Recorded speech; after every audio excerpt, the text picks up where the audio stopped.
Hi students, welcome to our channel Botany GSN. మనము ఈ neat కి సంబంధించి ప్రీవియస్ క్వశ్చన్స్ అన్ని చూస్తున్నాము. ప్రీవియస్ వీడియోస్ లో కూడా మనము 10 ఇయర్స్ సంబంధించి బిట్స్ చూసాము.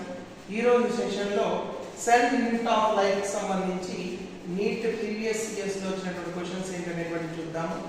ఇవి MCQs మాత్రమే కాదు, ఇవి ఇందులో మన క్వశ్చన్ టు ఆన్సర్ కాకుండా దానికి సంబంధించిన పూర్తి ఇన్ఫర్మేషన్ నేర్చుకుంటున్నాము. క్వశ్చన్ కి ఆన్సర్ తో పాటు దాని యొక్క బయోడేటా ప్రీవియస్ ఇన్ఫర్మేషన్ మొత్తం కూడా మనం ఇక్కడ డిస్కషన్ చేయడం జరుగుతుంది. సో ఎక్కువ నాలెడ్జ్ గెయిన్ చేయడానికి కూడా అవకాశం ఉంది. ఈ చాప్టర్ నుంచి మనకి ప్రీవియస్ గా 4 to 5 క్వశ్చన్స్, ప్రీవియస్ లో అయితే 3 to 4 వచ్చాయి, కానీ ప్రస్తుతం ఈ ఇయర్ నుంచి 4 to 5 క్వశ్చన్స్ రావడానికి అవకాశం ఎక్కువగా ఉంది. కారణం ఏంటంటే మనకి సిలబస్ తగ్గించారు కాబట్టి చాప్టర్స్ తగ్గాయి, క్వశ్చన్ నెంబర్ పెరిగే అవకాశం ఉంది. ఈ ఇయర్ మాత్రం 4 to 5 క్వశ్చన్స్ రావడానికి అవకాశం ఉంది. సో ఇది మోస్ట్ ఇంపార్టెంట్ చాప్టర్.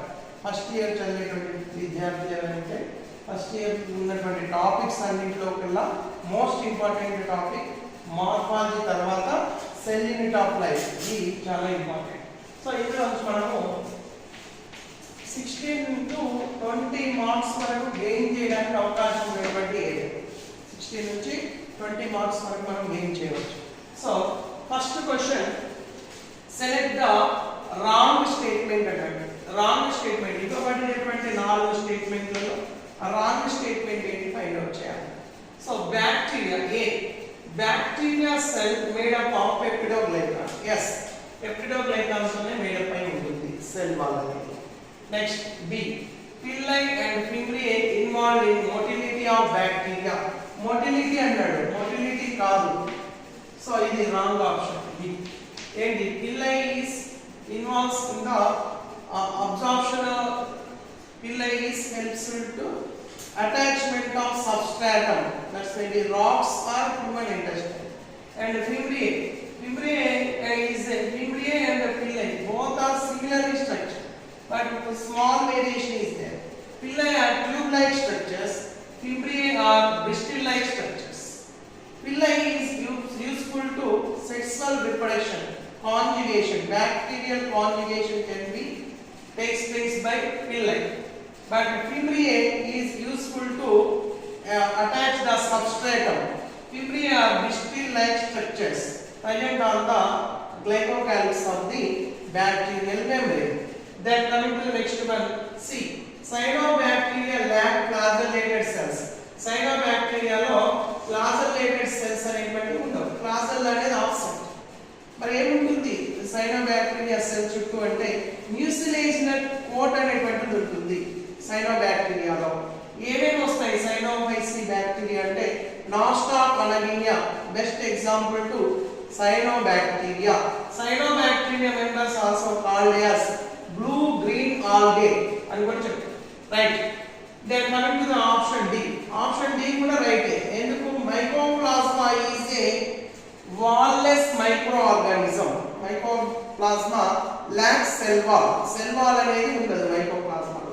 ఇంకా మైకోప్లాస్మాకు సంబంధించి మేజర్ ఇంపార్టెంట్ పాయింట్ ఏంటంటే the smallest organisms in our kingdom. Okay, animal kingdom or plant kingdom. The smallest organism కూడా మైకోప్లాస్మానే. ఇందులో సెల్ వాల్ అనేది ఉండదు. సో ఇందులో కరెక్ట్ గా మనం రాంగ్ ఆన్సర్ ఫైండ్ అవుట్ చేయమంటున్నాడు. Pili fimbriae involved in motility అనేటువంటిది రాంగ్ ఆప్షన్. మోటిలిటీ కాదు, ఇక్కడ ఏం ఉండాలంటే pili useful in conjugation and fimbriae involves in attachment of substratum. Attachment of substratum. ఇది ఉన్నట్లయితే అప్పుడు ఇది ఆప్షన్ రైట్ అవుతుంది. Right. Then coming to the next question, second question, which of the following structure is not found అంటున్నాడు. ఉండేది కాదు, లేదు అంటున్నాడు. not found in prokaryotic cell. eukaryotic cell కాదు ఇక్కడ అడిగేది, prokaryotic cell లో లేనిది ఏంటి అని అంటున్నాడు. సో మేజర్ డిఫరెన్స్ ఏంటి మనకంటే prokaryotic cell కి eukaryotic cell కి మేజర్ డిఫరెన్స్, ఫండమెంటల్ క్యారెక్టరిస్టిక్ ఏంటి? nuclear membrane is present in eukaryotic cell, nuclear membrane is absent in prokaryotes. That is the major difference. So here మీసోజోమ్ అంటున్నాడు. మీసోజోమ్ అనేటువంటి prokaryotic cell లో ఉంటుంది. Right, లేనిది మనం find out చేయాలి. Plasma membrane కూడా prokaryotic cell లో ఉంటుంది, అదే విధంగా యూకారియోటిక్ సెల్ లో కూడా ఉంటుంది. మరి న్యూక్లియర్ మెంబ్రేన్ అనేటువంటిది అవసరం, న్యూక్లియర్ మెంబ్రేన్ మాత్రమే ఉండదు. రైట్, ఏది లేదో కనుక్కోమంటున్నాడు. లేనిది ఏంటి ఇక్కడ? న్యూక్లియర్ మెంబ్రేన్, ఇది అవసరం. రైట్, రైబోజోమ్స్ ప్రోకారియోటిక్ సెల్ లో ఉంటాయి, అదే విధంగా యూకారియోటిక్ సెల్ లో కూడా రైబోజోమ్స్ ఉంటాయి. మరి ప్రోకారియోటిక్ సెల్ లో అయితే రైబోజోమ్స్ 80s టైప్ రైబోజోమ్స్ ఉంటాయి, అదే యూకారియోటిక్ సెల్ అయితే ప్రోకారియోటిక్ సెల్ లో అయితే 70s రైబోజోమ్స్ ఉంటాయి, అదే యూకారియోటిక్ సెల్ లో అయితే 80s టైప్ రైబోజోమ్స్ అనేటువంటివి ఉంటాయి. సో ఇక్కడ మనకు ఆన్సర్ ఏంటి? Not found in prokaryotic cell. Which one is absent in prokaryotic cell? Nuclear envelope, nuclear membrane is absent. Then coming to the next question, third question. The motile bacteria are able to move. అంటే motile bacteria అనేది move అవ్వాలంటే ఏం కావాలి అని అడుగుతున్నాడు.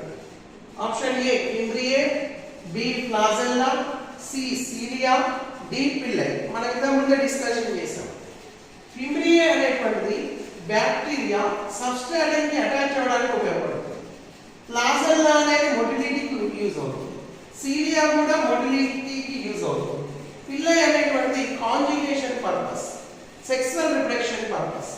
So ఇక్కడ మనకి D కాదు ఆప్షన్, నెక్స్ట్ ఏ కూడా కాదు. ఆప్షన్ ఎక్కడ ఉంది? రెండిట్లో ఉంది, ఫ్లాజెల్లా అండ్ సీలియా రెండిట్లో ఉంది.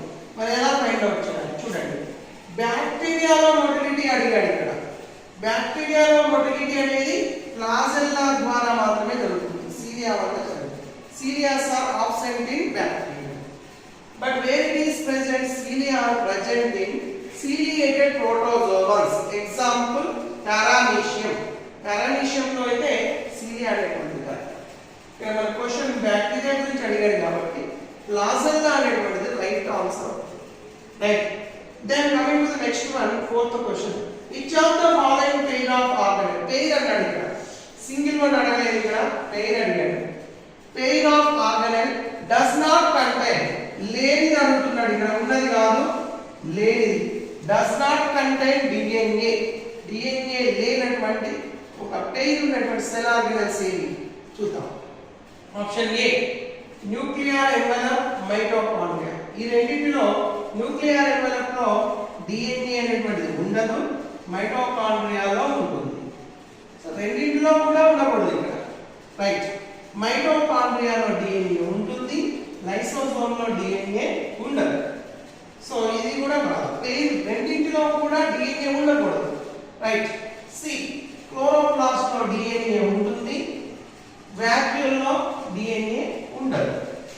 Then coming to the next one, in lysosomes DNA is absent in lysosome and also absent in vacuole. So రెండింటిలో కూడా DNA absent. So option D is correct option. So lysosomes and vacuole లో ఈ యొక్క DNA అనేటువంటిది ఉండదు. Chloroplast లో DNA single circular DNA ఉంటుంది, అదే విధంగా క్లోరోప్లాస్ట్ లో కూడా సింగిల్ సర్క్యులర్ DNA అనేటువంటిది ఉంటుంది. Right, then coming to the next one, the question match of following ఇవ్వడం జరిగింది. ఈ క్వశ్చన్స్ అన్ని కూడా ప్రీవియస్ లో అడిగినటువంటి క్వశ్చన్ 2021, 20, 19, 18, 17 ఇలా ప్రీవియస్ బిట్స్ అన్ని చూస్తున్నాం. ఒక్కొక్క ఇయర్ లో ఒకటి రెండు బిట్స్ మనం సెలెక్ట్ చేసుకొని డిస్కషన్ చేయడం జరుగుతుంది. So please find out this one. Please concentrate here. These are most important repeated bits. Then coming to the next question, match the following. Centrioles, chloroplast, cristae, ribozyme. ఇవి ఒక cell organelles ఇచ్చాడు, మరి వాటి యొక్క structures ఇవ్వడం జరిగింది, structures and functions ఇవ్వడం జరిగింది. సో వాటిని మ్యాచ్ చేసి చూద్దాం. Centrioles are basal bodies of cilia and flagella. Centriole అనేది సెల్ డివిజన్ లో ఇన్వాల్వ్ అవుతుంది. ఇది సీలియా ఫ్లాజెల్లాలో బేసల్ బాడీగా వర్క్ చేస్తుంది. క్లోరోప్లాస్ట్ లో ఉండే స్ట్రక్చరల్ కాంపోనెంట్స్ ఏంటంటే thylakoids. Thylakoids are structural components present in chloroplast. What is the major function of chloroplast? Chloroplast involves in photosynthesis. What is the major function of centriole? Centriole involves in cell division.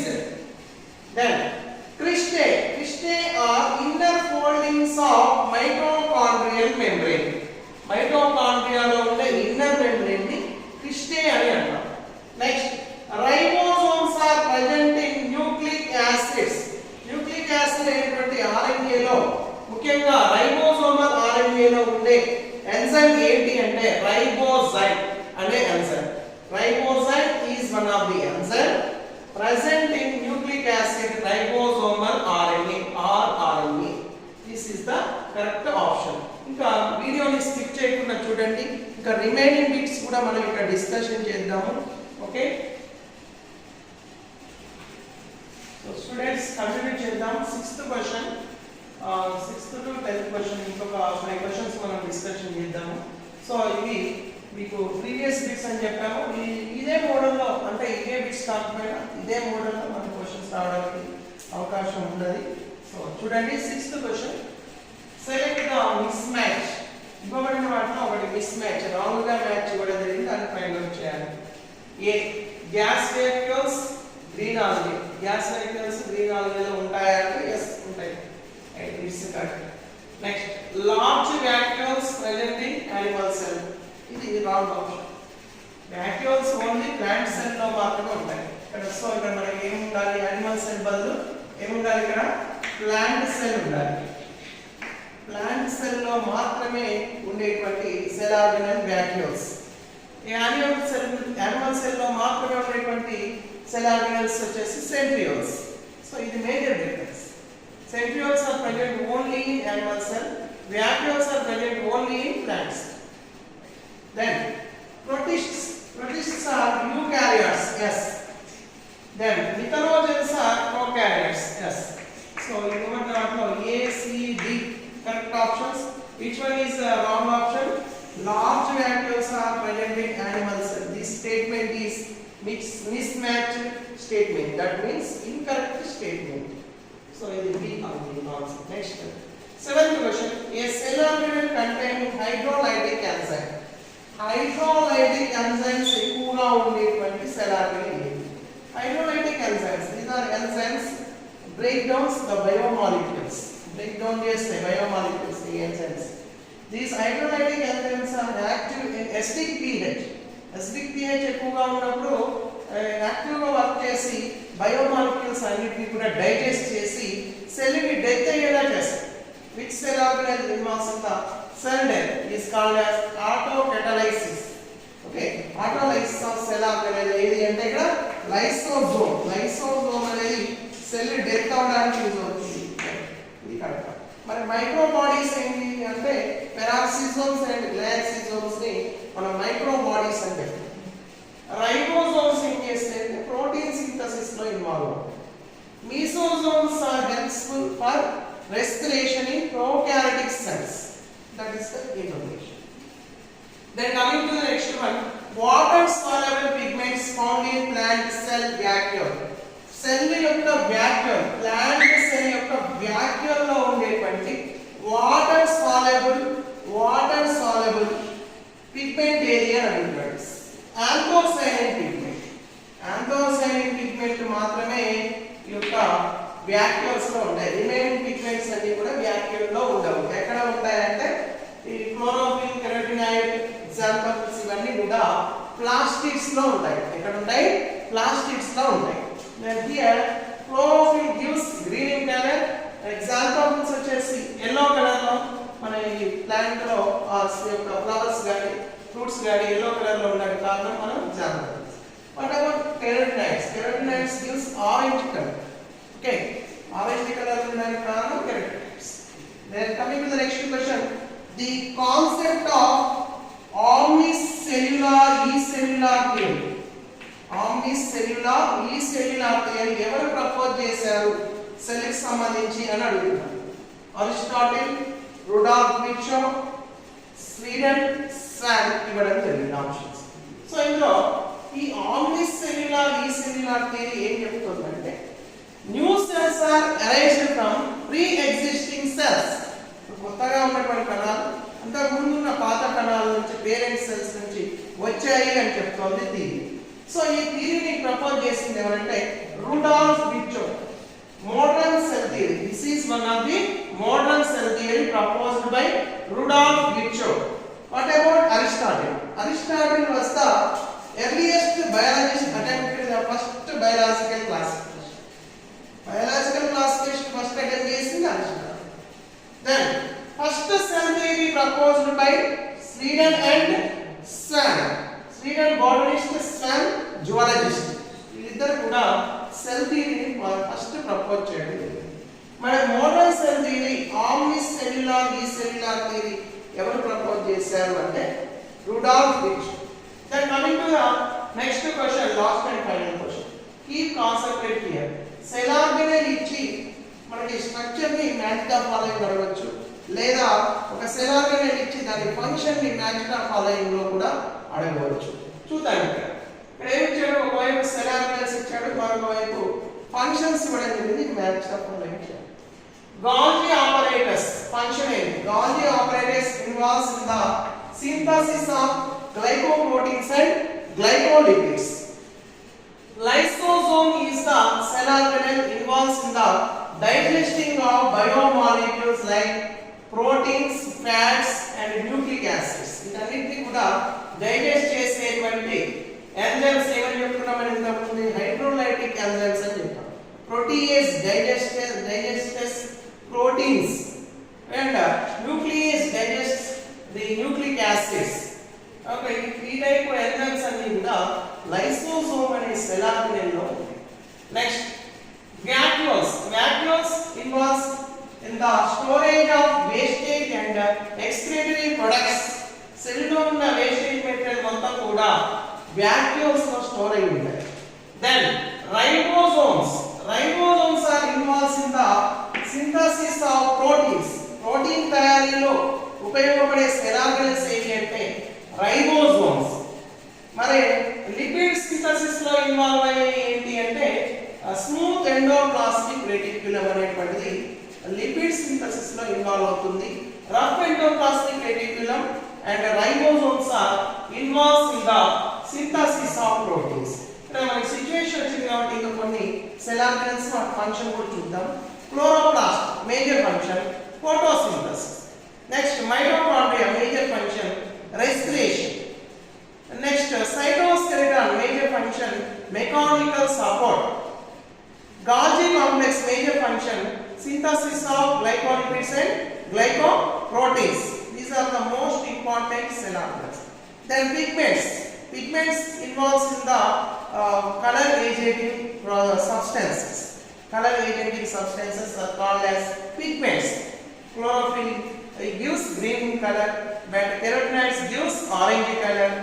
Then xanthophylls gives yellow green color. That is the major information about this video.